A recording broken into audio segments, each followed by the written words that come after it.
the lesbian, gay, bisexual, transgender, gender non-binary, and queer LGBT persons, like any other Kenyan, have a right to live free from violence and discrimination. I was embarrassed that I had to shout at police and bouncers about me just wanting to be with someone. It's still such a long way to go. That's like 1% of the 99% that needs to be done in this country.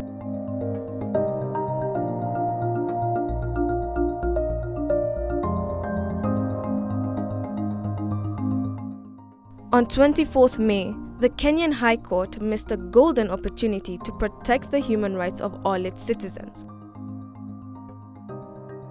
The Nyanza Rift Valley and Western LGBTQ Network, the National Gay and Lesbian Human Rights Commission, and LGBTQ plus partners, friends, and allies, great distress, acknowledge the judgment by the High Court of Kenya on the consolidated petitions 150 and 234 of 2016.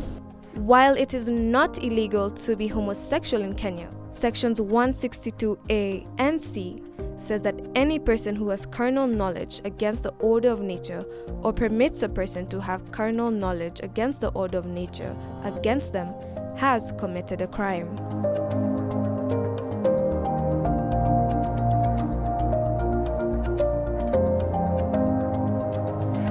If a person is found guilty, that person can be sentenced to a maximum of 14 years in prison.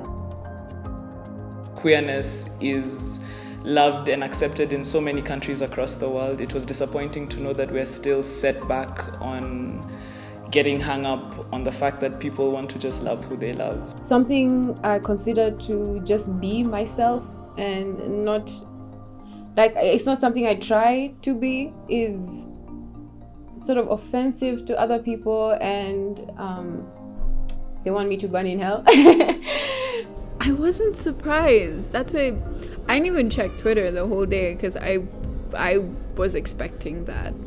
This ruling, in effect, justifies the stigma, discrimination, and the violence meted against Kenyans who identify or are perceived to be lesbian, gay, bisexual, transgender, gender non-binary, or queer.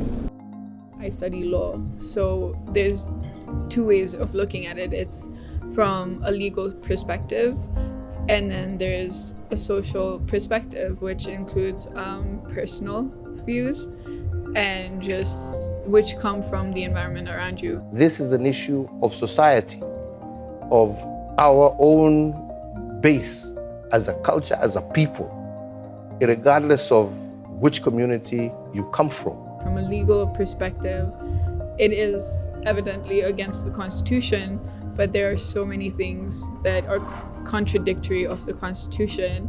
Muslim women still can't get divorces, even though every Kenyan citizen is equal in the eyes of the law. This is not acceptable. This is not agreeable. This is not about Uhuru Kenyatta saying yes or no. This is an issue of the people of Kenya themselves, who have bestowed upon themselves a constitution.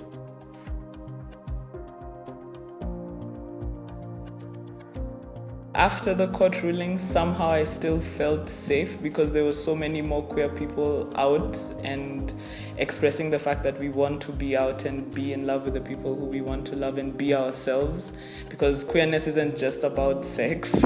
I was shook. I was completely shook, and in a sense, I even shut down. I was embarrassed, kind of, that I didn't know what to do in the situation. I was embarrassed that I had to shout at police and bouncers about me just wanting to be with someone.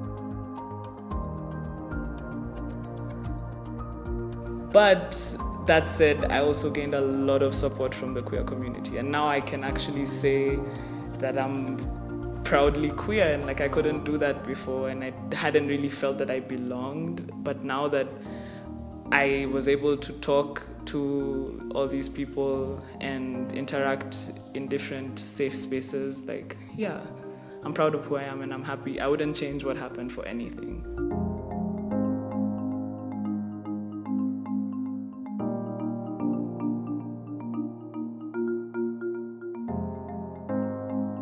Even if it did pass, Repeal 162, it's still such a long way to go. That's like 1% of the 99% that needs to be done in this country. After Repeal 162, I realized that being queer means that we have to stand out. We have to speak out and be confident being ourselves. It makes me feel very seen, makes me feel very visible, and that I've never been alone like I thought I was, you know? That there are people who feel like I do and want the same things I do and are actively working towards it. There's nothing new or nothing unusual I'm doing. So what is wrong with me being me? We urge the government to take immediate and deliberate steps to protect and uphold the rights of the LGBTIQ persons by repealing sections 162A and C and 165 of the Penal Code of Kenya and introducing legislation that prohibits discrimination on all grounds, including sexual orientation, gender identity, or expression.